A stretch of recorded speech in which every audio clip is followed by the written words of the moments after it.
YouTube ఇలా open చేయగానే మంచి ఎంతవరకు కనిపిస్తుందో దేవుడెరుగు, కానీ ప్రతిరోజు కొన్ని వార్తలు అంటే అవి చిన్నపిల్లల మీద సెక్షువల్ అసాల్ట్స్ అయినా కానివ్వండి, భర్త భార్యను చంపేయటమైనా కానివ్వండి, లేకపోతే గర్ల్ ఫ్రెండ్ అందంగా ఉంది అన్న జలసీతోటో, మరి ఎందుకో ఈ సైకిక్గా మనిషిని చంపేయటమే ఒక సొల్యూషన్. చిన్న లేదు, పెద్ద లేదు, నడి వయసు లేదు, ఏమీ లేదు మేడం. పవిత్రమైన పౌరోహిత్యం వృత్తిలో ఉన్న వాళ్ళు చేస్తున్నారు, చిన్నపాటి దిగువ మధ్యతరగతి కుటుంబంలో ఉన్న వాళ్ళు చేస్తున్నారు, ఒక హైఫై సొసైటీలోనూ జరుగుతోంది. మనిషిలోని యానిమల్ ఇన్స్టింక్ట్ ఇంతల్లా వైడ్గా ప్రబలింపజేయడానికి కారణం ఏంటంటారు?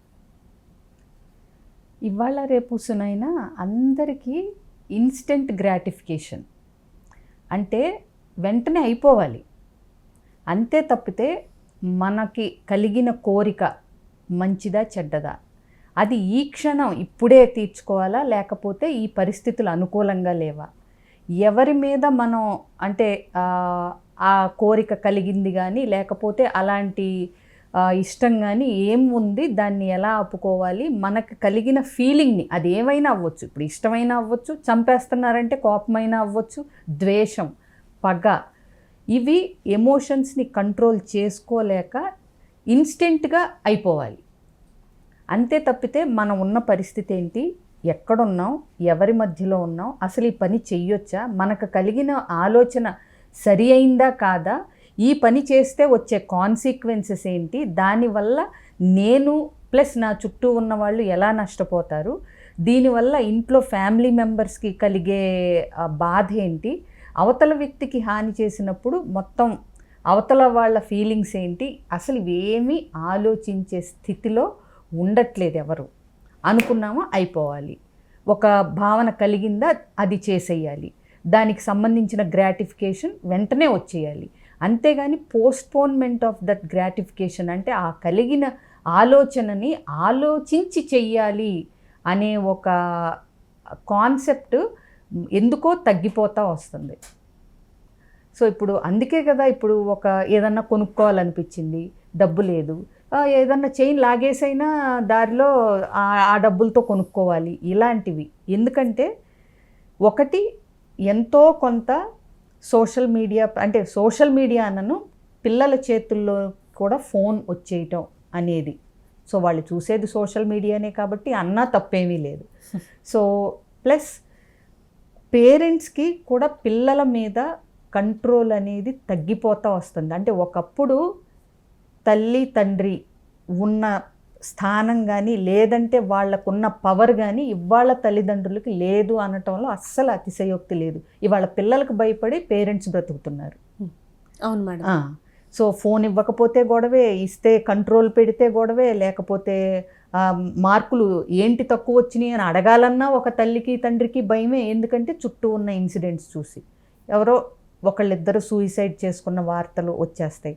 దాంతో అమ్మో మనకున్నదే ఒకళ్ళు, ఇలా అడిగితే ఎందుకు వచ్చిందిలే, ఇప్పుడు ఆ మార్కులతో ఏమన్నా చేసుకుంటామా, ముందు వాళ్ళు ఏం చేసుకోకుండా ఉంటే చాలు. సో ఇలా భయపడి బ్రతకాల్సిన పరిస్థితి తల్లిదండ్రులకి వస్తుంది. సో వాళ్ళకేంటి ఎథిక్స్ వాల్యూస్ నేర్పి కూర్చోబెట్టి చెప్పాల్సిన టైం కానీ, చెప్తే వినే పరిస్థితి కానీ, మాకు తెలుసులే అనుకునే ఇది కానీ అన్నీ వచ్చేసినాయి. ఒకటి అని అనటానికి లేదు, ఎందుకంటే దీని మీదే మనం రోజంతా మాట్లాడవచ్చు ఏం ఫ్యాక్టర్స్ అని కనుక మనం ఆలోచిస్తే.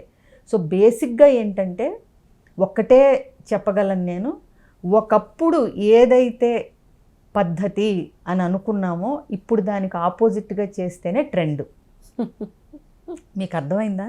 అర్థమైంది మేడం. ఒకప్పుడు డ్రెస్సింగ్ కానీ అలా చేస్తే అయ్యో నలుగురు ఏమన్నా అనుకుంటారేమో మనం ఇలా బయటికి వెళితే అనేది ఉండేది. ఇప్పుడు అది మోడర్న్ కాదేమో, పాత చింతకాయ పచ్చడేమో, ఇలా డ్రెస్ అయ్యి వచ్చింది ఇక్కడికి అనే పరిస్థితి ఉంది. ఒకప్పుడు ఏదన్నా చిరుగు కనపడాలంటే దాన్ని కుట్టుకుని లేకపోతే దాన్ని ఎలా కవర్ చేసుకుని వెళ్ళాలా అని వచ్చేది. ఇప్పుడు పని కట్టుకుని మనం టాన్ జీన్స్ అవి వేసుకుంటున్నాం. అవునా? Tan jeans, tan shirt, celebs or else influencers అంటే వాళ్ళని చూడగానే ఒక 100 మంది ఇన్ఫ్లుయెన్స్ అయ్యేవాళ్ళు అలా హోల్స్ ఉన్న షర్ట్స్ వేసుకోవడం, దాన్నే ఫ్యాషన్ కింద పెట్టుకుని 10,000 20,000 వేసి మనం కొనుక్కోవాలి. ఎందుకు ఇప్పుడు సందర్భం. ఇప్పుడు వాళ్ళంటే సెలబ్రిటీలు, వాళ్ళు అలానే వేసుకుంటే వాళ్ళకి కావలసిన పబ్లిసిటీ కానీ ఆఫర్స్ కానీ లేదంటే వాళ్ళ సర్కిల్లో కానీ అది చెల్లుబాటు అవుతుంది. బట్ మనం ఇక్కడ ఉంటూ మనం కూడా సెలబ్రిటీ లాగానే ఉండాలి అని అనుకోవటం, మన చుట్టూ ఉన్న సర్కిల్కి మనం ఎక్కడ అనేది అది ఫాలో అయితే ఇక్కడేంటి వాల్యూస్ అనేది అది మర్చిపోతున్నారు. అవును మ్యామ్. ఇక్కడ ఒక కొనసాగింపు క్వశ్చన్ నేను అడగదలుచుకున్నాను. అంటే సెలబ్రిటీని చూసి, అంటే సెలబ్స్ అని వాళ్ళనే ఎంఫసైజ్ చేయటం కాదు, ఇప్పుడు ఫ్యాషన్ సెలబ్స్ మారుతున్నటువంటి ట్రెండ్ ఇది చూసి ఇన్ఫ్లుయెన్స్ అయిపోయి తద్వారా వేషధారణ భాష మాత్రమే కాకుండా లైఫ్ స్టైల్లోనే చేంజెస్ చేసేసుకుంటున్నారు చాలామంది. ఆ చేంజెస్ యాక్సెప్టబుల్ అమికబుల్ అయినా కాకపోయినా, అంటే మాట వింటే సరే ఉంది, ఏ భర్తో లేకపోతే తల్లిదండ్రో మాట వినని పరిస్థితి అయితే మీరన్నట్టు కొట్లాడించైనా వినిపించుకొని నెగ్గించుకొని పలానా వాళ్ళలాగా మేము ట్రెండ్ ఫాలో అవుతున్నాం, సెట్ అయినా అవ్వకపోయినా షార్ట్స్ వేసుకుంటున్నాం. హెల్త్ ఇష్యూస్ వస్తాయి, స్కిన్ ఇష్యూస్ ఉంటాయి చాలామందికి, గాలాడే పరిస్థితి, లూజ్ బట్టలు వేసుకోవాల్సిన పరిస్థితి ఉంటుంది. Even then we just wanted to wear those tight clothes and ఒకరికి చూపించాలి, నలుగురిలో ప్రత్యేకంగా ఉండాలి అనే కాంక్ష ఎందుకు పెరిగిపోయిందంటారు? అంటే అది బ్రాడెన్ విజన్, అంటే ఒక బ్రాడర్ మైండ్ సెట్ అనుకుంటున్నారు అది. అవును. సో అంటే ఏంటంటే సపోజ్ మనం మనకి ఏదన్నా ఒక నచ్చని వ్యక్తి డ్రెస్సింగ్ని మరీ ఇంత ఎక్స్పోజింగ్గా వేసుకోవాలా అని మనం అనుకున్నప్పుడు, ఇప్పుడు పిల్లలు వాట్ దే థింక్ ఈస్ మీరు ఇంకా ఎక్కడో ఆగిపోయారు, 80s 90s ఆగిపోయారు. అంటే ఏంటంటే వే ఆఫ్ డ్రెస్సింగ్ ఎంత మోడర్న్గా ఉంటే మనిషి ఆలోచనలు అంత బ్రాడెన్ అని అనుకునే పరిస్థితిలో ఉన్నారు. బట్ లేదు, నేను అబ్జర్వ్ చేశాను ఏంటంటే డ్రెస్సింగ్కిను ఆలోచన విధానానికి అస్సలు సంబంధం లేదు. ఎంత తక్కువ డ్రెస్సింగ్ ఉంటే అంత విశాలమైన దృక్పథాలు ఉన్నాయనేమి చెప్పటానికి లేదు. సమ్ టైమ్స్ ఐ వండర్, అంటే వస్త్రధారణ, భాష చాలా అద్భుతంగా, లాంగ్వేజ్ ఫ్లూయెంట్గా ఇంగ్లీషు నలుగురిని ఆకట్టుకునే విధంగా ఉన్న వాళ్ళ core values they are not very broad. So డ్రెస్సింగ్కి, ఆలోచన విధానానికి, విశాలమైన దృక్పథానికి, పాజిటివ్ యాటిట్యూడ్కి ఎక్కడా లింక్ లేదు. కాబట్టి మనం మన ఆలోచన పరిధిని పెంచుకుంటే, విశాలం చేసుకుంటే, అక్కడ మోడర్న్ థాట్స్ అంటే ఏంటి, okay we should not judge a person by his or her dressing, అది నువ్వు తెలుసుకోగలుగుతున్నావా ఇది. సో అలా అని డ్రెస్సింగ్, నీకు నచ్చని డ్రెస్సింగ్ ఉన్నాళ్ళు అందరూ అంటే చెడ్డవాళ్ళు లేకపోతే అని మనం జడ్జ్ చేయకూడదు కదా. అవి ఏంటి ఇలాంటి బట్టలు వేసుకొచ్చింది ఇక్కడికి అని జడ్జ్ చేయకూడదు. ఎందుకంటే maybe she is very good at heart which we don't know. కాకపోతే జనరల్గా ఏంటంటే అనేది మనం be a Roman in Rome, అదొక్కటే చెప్తాను సునైనా నేను. నువ్వు పెళ్ళికి వెళ్తూ జీన్స్ వేసుకెళ్ళక్కర్లేదు. ఎందుకంటే వై స్టాండింగ్ అవుట్, వేసుకెళ్తే తప్ప అంటే there is no right or wrong, absolute thing. But ఎప్పుడు బాగుంటుంది, మనం కూడా ఒక అటెన్షన్ అంటే ఏమంటారు గ్రాబ్ చేయకుండా నలుగురితో పాటు నారాయణ అన్నప్పుడు నీకు అసలు ఏ ఇబ్బంది ఉండదు, అది ఎక్కడైనా సరే. ఇప్పుడు నువ్వు పల్లెటూరు వెళ్తూ షార్ట్ వేసుకెళ్తాను అంటే మనం ఏం చెప్తాం మన పిల్లలకి, వద్దు, అక్కడ అందరూ అలా ఉండరు కాబట్టి why to grab the attention. నువ్వేదో చెడ్డదానివనో నువ్వు మోడర్న్ అనో కాదు, అక్కడ తల్లి బాధ, తల్లి సర్ది చెప్పబోయేది కూతురికి. ఎందుకు, నలుగురితో నారాయణ అంటూ ఆ సర్దుబాటు తత్వం ఎక్కడ ఉంటే అక్కడలాగా ఉండాలి. ఒక తెలుగు మాత్రమే వచ్చిన నలుగురు వ్యక్తుల దగ్గరికి వెళ్ళి నువ్వు నాకు ఇంగ్లీషే వచ్చు అని మాట్లాడితే ఒకళ్ళకి అర్థం కాని పరిస్థితి. సో అక్కడ ఏ విధంగా ఉంటే నువ్వు అర్థం కాబడతావో అలా ఉండగలిగితే బెటరు. అలా అని why I should be like somebody else, why to lose my self, I have self respect, why should I act like who I am not, ఇవన్నీ అడిగితే there is no need of acting.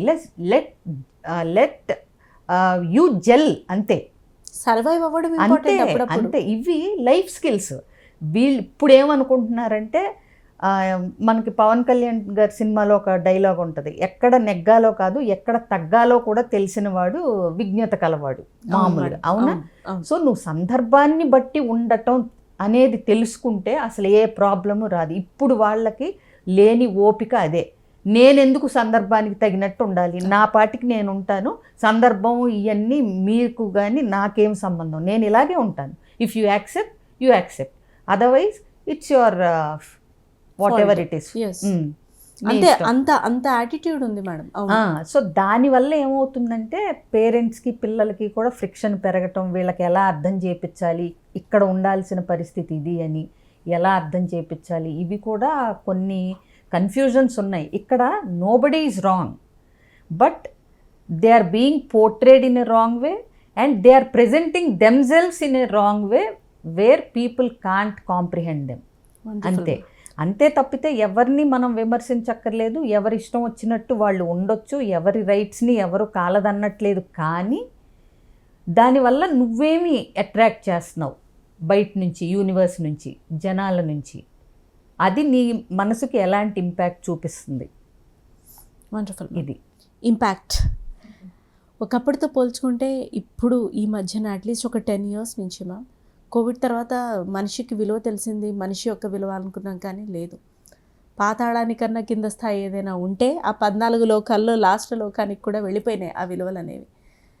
ఈ విమెన్ని sex ఆబ్జెక్ట్గా చూస్తూ ఒక సైడిజంతో కూరుకున్నటువంటి attitude, పిల్లలను లేదు, పెద్దవాళ్ళని లేదు, ధర్మం పేరిట చేసేవాళ్ళు ఒకళ్ళు, పక్క ధర్మం అమ్మాయిని తీసుకెళ్ళి పాడు చేసేవాళ్ళు ఒకళ్ళు, చిన్నపిల్లని పాడు చేసేవాళ్ళు ఒకళ్ళు, డెఫ్ అండ్ డమ్ని పాడు చేసేవాళ్ళు ఒకళ్ళు, ఈ విమెన్ని, ఇంట్లో ఉన్న మహిళల్ని కొట్టి, ఇప్పుడు మహిళలే ఇంకొంతమంది మహిళల్ని కూడా కొట్టి ఇచ్చేసి హతమార్చి స్కెచ్లు వేసేసి ఇలా సరికొత్త రీతిలో, దానిలో మళ్ళీ క్రియేటివిటీ ఒకటి. ఇప్పుడు మహిళలు కూడా మెన్ని అంటే విపరీతంగా మగవాళ్ళని కొట్టే పరిస్థితి, చంపే పరిస్థితి కూడా వచ్చేసింది. అవయవాలు అమ్మించేసి వెళ్ళిపోవటం, అసలు ఇలాంటి క్రైమ్స్ లో కూడా ఇంత క్రియేటివిటీ అని అనిపిస్తుంది. మొన్న ఒకటి విన్నాం కదా, ఏంటో అది అసలు ఇంకా అంటానికి కూడా నోరు రావట్లేదు, సంథింగ్ లైక్ కుక్కర్లో ఉడకబెట్టి, అబ్బో అది వింటే అయితే అసలు మనం అంటే ఏంటి అసలు ఏమైపోతుంది అనేది అసలు అర్థం కాని పరిస్థితి వచ్చేసింది. అవును మేడం. మనం తప్పితే, మన ప్రాణం తప్పితే పక్కన వాళ్ళది ఎవరిది ప్రాణం కాదు అనే ఆలోచన ఎందుకు పెరిగిపోయిందంటారు అందరిలో? అదే అన్నాను కదా సునైనా, ఒక పరిస్థితి వచ్చినప్పుడు దాన్ని విచక్షణతో ఆలోచించగలిగేంత మైండ్ఫుల్నెస్ అనేది పోయింది. అదే మళ్ళీ సేమ్ వర్డ్, అంటే అయిపోవాలనుకున్నది అంతే తప్పితే దాని గురించిన ఒక ఆలోచన కానీ, ఇది నేను చేసేది తప్పా రైటా అనేది కానీ, ఈ ఆలోచన మంచిదా కాదా అనేది కానీ ఆ విచక్షణ ఉండట్లేదు. అంటే ఇప్పుడు నాకే ఉన్నాను మేడం, విసుగు పడిపోయాను, ఛీ ఏంటి జీవితం, ఎండ్ చేసేసుకుంటే అయిపోతుంది, లేదా పక్కన వాళ్ళతోటి నాకు చాలా కోపంగా ఉంది, వాళ్ళని ఏదో ఒకటి చేయాలి అన్న క్రూరత్వం, ఈ ఆలోచనలు వస్తూనే ఉంటాయి. మీరు అనేది ఏంటంటే ఇలా 30,000-40,000 థాట్స్ ఇన్ డే వస్తూ ఉంటాయి. దాన్ని ఎంతవరకు ఆలోచించి ఆగుతున్నాము అనేది ఇంపార్టెంట్ అని మీరు అంటున్నారు. ఎగ్జాక్ట్లీ. ఇంకొకటి నేను ఒక సింపుల్ టెక్నిక్ చెప్తూ ఉంటాను నా దగ్గరకు వచ్చిన క్లయింట్స్కి. చెప్పండి. Differentiate between what is your feeling and what is the right thing to do. నీకేమనిపిస్తుంది అంటే నీ భావన, నీకు చిరాగ్గా ఉంది, ద్వేషంగా ఉంది, లాగిపెట్టి 4 పీకాలని ఉంది, లేకపోతే చంపి పారేయాలని ఉంది, ఇది ఫీలింగ్స్ నీవి. Okay. What is the right thing to do, కానీ ఇది సరి అయిన పని అయినా నేను చేసేది. నేను ఎప్పుడు ఒక పాత అరిగిపోయిన టేప్ రికార్డర్ లాగా ఈజీగా అర్థమవుతుందని చెప్పిందే ఎగ్జాంపుల్ చెప్తూ ఉంటాను. ఏంటంటే రేపు ఎగ్జామ్ ఉంది, ఓకే, మీకు బ్రహ్మాండంగా ఇలాగే షూటింగ్లు చేసుకుంటా అంటే ఆ పనిలో బిజీగా ఉండాలి, నేను అది చేయాలి ఇది చేయాలి అనుకుంటున్నారు. నేను అలాగే ఇద్దరికి ఒకే ఎగ్జామ్ ఉందనుకుంటున్నాం. నేను ఇలాగే సరే అని ఏదో సునైనా పిలిచింది కదా, టాక్ షో ఉంది ఇది అని హ్యాపీగా వచ్చాను. కానీ ఇద్దరికి రేపు ఎగ్జామ్ ఉంది. ఇంకొకళ్ళు మనతో పాటు ఎగ్జామ్ ఉన్నాళ్ళు, కొంతమందికి నిద్రపోవాలనిపించింది, కొంతమందికి ఆడుకోవాలనిపించింది, సినిమాకి వెళ్ళాలనిపిస్తుంది. ఒకళ్ళిద్దరికి మాత్రం ముందే రేపు ఎగ్జామ్ ఉంది కదా, ముందు చదువుకుని తర్వాత ఈ అపాయింట్మెంట్స్ స్కెడ్యూల్స్ ఎప్పుడుండే అప్పుడు ఉంటానే ఉంటాయి. But we're doing some important certification for our upgradation, మనం అప్డేట్ అవటానికి చేస్తున్నాం కదా, ముందు ఆ పని చేసి తర్వాత ఇవన్నీ పెట్టుకుందాం, ఇంకో రోజు పెట్టుకుందాం అనుకుంటారు. సో ఇక్కడ what is the right thing to do when there is an exam tomorrow morning? Sit, study, memorise, finish the revision, ఏదో ఆ సబ్జెక్ట్ మీద పట్టు తెచ్చుకోవటం. మిగతావన్నీ ఏంటి, మనందరికీ ఉన్న డిఫరెంట్ డిఫరెంట్ ఫీలింగ్స్, వ్యాపకాలు, ఆలోచనలు. సో ఇక్కడ మనం వచ్చే ముందల ఓకే ఎగ్జామ్ రేపు రాస్తే ఇంకా అది మనకు అదే ఇంపార్టెంట్. ఇది రేపైనా పెట్టుకోవచ్చు, రేపైనా సినిమాకి వెళ్ళొచ్చు, రేపైనా ఆడుకోవచ్చు, రేపైనా నిద్రపోవచ్చు అనే ఆలోచన. Differentiating between what is the feeling and what is the right thing to do. నాకేమనిపిస్తుంది కానీ ఇప్పుడు ఏం చెయ్యాలి, ఇప్పుడు చేయాల్సిన బాధ్యత ఏంటి, ఇప్పుడు మనం చేయాల్సిన కరెక్ట్ పని ఏంటి అనేది గనక ప్రతిసారి ఒక మనిషి ఇలాంటివి ఎస్పెషల్లీ ఎక్స్ట్రీమ్ థాట్స్ కానీ ఇలాంటివి వచ్చినప్పుడు కనుక ఆగగలిగి, కాకపోతే అదే లేదనుకోండి, ఆగగలిగి నాకేమనిపిస్తుంది కానీ ఇది కరెక్టా కాదా, ఈ ఒక్కటి చేయగలిగితే చాలా మటుకు కొన్ని అనవసరం అనిపిస్తాయి, కొన్ని అసలు చేయాల్సిన అవసరమే ఉండదనిపిస్తుంది, మన ఆలోచనే తప్పని కాసేపటికి తెలుస్తుంది. కానీ ఆ ఆగగలగటం, ఆ పాజ్ అనేది ఎంతమంది ఇవ్వగలుగుతున్నారు, ఆ మైండ్ఫుల్నెస్, అసలు ఇది సాధించగలిగితే అసలు సగం పైగా అసలు ప్రాబ్లమ్సే రావు అసలు ఎవరికి.